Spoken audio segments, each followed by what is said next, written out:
ध्यान से सीखो। मैंने आपको क्या सिखाया था? मैंने सिखाया था सबसे पहले प्रोडक्ट ऑफ इलेक्ट्रोलिसिस हम लोग कर रहे हैं।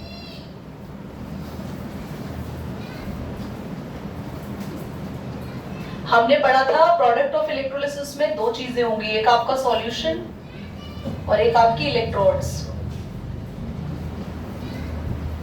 आपका सॉल्यूशन और इलेक्ट्रोड्स के ऊपर पूरी की पूरी रिएक्शन डिपेंड करेंगी।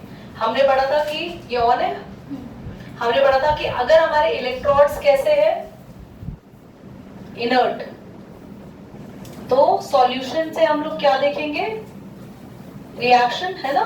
और अगर हमारे इलेक्ट्रोड्स कैसे हैं, नॉन इनर्ट, तो हमारे रिएक्शन किस में से देख के लिखेंगे हम लोग, इलेक्ट्रोड को देख के। तो इलेक्ट्रोड पे पूरी कहानी जुड़ी होती है। आप क्वेश्चन को करने से पहले ये देखो कि इलेक्ट्रोड कैसे। अगर इलेक्ट्रोड इनर्ट है, इनर्ट का मतलब ये रिएक्शन में पार्टिसिपेट नहीं करेंगे। कौन करेगा रिएक्शन में participate, solution.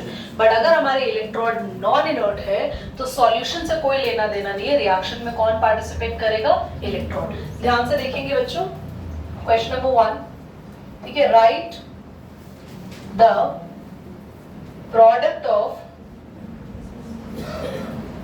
electrolysis of copper sulfate with copper electrode। ये मैंने थोड़ा क्वेश्चन चेंज कर दिया भावना उससे। आप इस क्वेश्चन को ध्यान से देखो। मैंने आपको बताया था कि जो इलेक्ट्रोड है अगर वो इनर्ट है या नॉन इनर्ट है वो चेक करना है। हमारे पास इनर्ट इलेक्ट्रोड की लिस्ट में क्या क्या लिखवाया था मैंने, कार्बन का, और इसी को कहते हैं ग्रेफाइट या फिर प्लैटिनम इलेक्ट्रोड, पैलेडियम वगैरह भी हो सकते हैं। पर क्या ये इनमें से कोई है, कैसा है ये, therefore copper electrodes are non-inert, so they take part in chemical reaction। Reaction में कौन पार्टिसिपेट करेगा बच्चों, कॉपर। और आप ना बहुत खुश हो जाना अगर आप इलेक्ट्रोड के से रिएक्शन लिख रहे हो, क्योंकि इलेक्ट्रोड से रिएक्शन लिखना बहुत आसान होता है। अगर सॉल्यूशन से रिएक्शन लिखनी होगी तो थोड़ा सा आपको वहां ट्रिकी लग सकता है। इलेक्ट्रोड से रिएक्शन लिखना बहुत इजी है। याद रखना एनोड, एनोड पे हमेशा ऑक्सीडेशन होती है। कैसे याद रखेंगे, एनऑक्स। ऑक्सीडेशन का मतलब होता है लॉस ऑफ इलेक्ट्रॉन।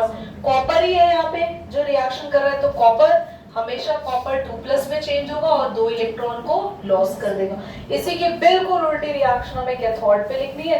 कैथोड में होता है, हमने पढ़ा है रेड कैट यानी रिडक्शन एट कैथोड, और रिडक्शन का मतलब होता है गेन ऑफ इलेक्ट्रॉन। इसको उल्टी करके लिख दो बस रिएक्शन को। दीदी आपको कैसे पता चला हमें 2 ही इलेक्ट्रॉन निकालने हैं? वो आप सबको स्टैंडर्ड चार्ज पता होने चाहिए। सिल्वर का प्लस होता है, कॉपर का 2+ होता है, जिंक का 2+ होता है, और कुछ इसी तरीके के इलेक्ट्रोड हमारे पास आते हैं।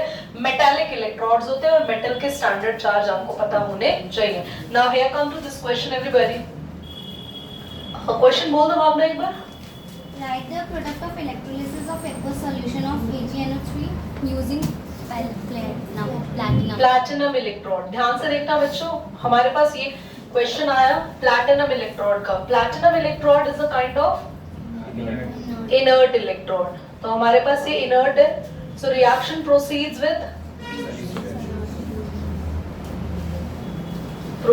With aqueous AgNO3। बच्चों aqueous लिखा हुआ है यानी इसमें पानी भी है, तो जल्दी से AgNO3 को ब्रेक करेंगे पहले। It will break into Ag+। Ma'am पर ये जो प्लैटिनम है तो बहुत हाईली रिएक्टिव होता है। हाईली रिएक्टिव नहीं है, याद रखना platinum electrodes are basically inert है। इसकी इलेक्ट्रोड्स इनर्ट है। दूसरा इसमें क्या है, पानी H+। ना क्लियर? आप सब बच्चों को मैं बता दूं, अब एनोड और कैथोड की रिएक्शन लिखने जा रहे हैं, बहुत ज्यादा ध्यान यहाँ पे देना। एनोड पे सारे नेगेटिव आयंस आते हैं क्योंकि इलेक्ट्रॉन को लूज करने का उन्हीं पे ही राइट होता है, और कैथोड पे सारे पॉजिटिव आयन आते हैं। नेगेटिव में दो आयंस है, कौन जाएगा यहाँ पर? बहुत ध्यान से देखना, यहाँ पे NO3 नहीं जाएगा। NO3 और सल्फेट को काटा लगा दो, हमने जरा कॉपी में लिखा होगा एक बार, हाँ इनको क्रॉस लगा दो। NO3 है वो, हाँ क्रॉस लगा दिया। बेटा एक बार पॉज करना तो ये तो पता चल गया, करो। नेगेटिव में कौन जाएगा?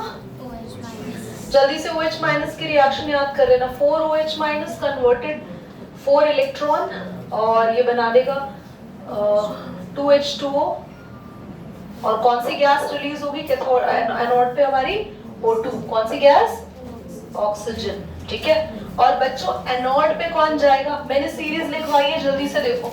H प्लस से ऊपर वाले जितने भी होंगे वो H प्लस से रिएक्टिव होंगे, और H प्लस से नीचे वाले जो होंगे उनके केस में H प्लस रिएक्टिव होगा। तो जल्दी से देखो, यहाँ पे H प्लस से ऊपर होगा सीरीज में Ag, नीचे आ रहा है पक्का? नीचे कौन कौन से एलिमेंट आ रहे हैं? दोनों नीचे है। हाँ तो फिर ये नीचे वाले केस के अंदर हमारे पास Ag जाएगा और ऊपर सभी के केस के अंदर H प्लस। अच्छा एक मिनट छोड़ो, इधर देखो, ये हम कहाँ जा रहे हैं? कैथोड पर। कैथोड पे क्या हो रहा है? रिडक्शन। और रिडक्शन में होता है E not of R minus E not of O। Reduction में हम लोगों ने पढ़ा है वैल्यू होती है ज्यादा, है ना? एक बार Ag और H की वैल्यू चेक करना अपनी बुक में से, पॉज करना इसको। बेटा जो मैंने सीरीज लिखवाई है वो आपकी इलेक्ट्रोकेमिकल सीरीज से अलग है। Now coming to the point, जो हमने सीरीज लिखी है, अगर आपके H प्लस की कंपैरिजन में कॉपर या सिल्वर आ गया तो ये रिएक्शन में इन्वॉल्व होगा, और इसमें अगर कॉपर सिल्वर के अलावा कोई भी और आया तो कौन आएगा रिएक्शन में? H plus. याद रखना। तो हमारे पास कैथोड में कौन आएगा बेटो? बच्चों Ag प्लस कितने इलेक्ट्रॉन गेन करेगा? एक, और कन्वर्ट हो जाएगा Ag। पर यहाँ से इलेक्ट्रॉन आ कितने रहे हैं? तो 4 लगा देंगे and the reaction seem to be balance. कुछ में तुम्हें करने के लिए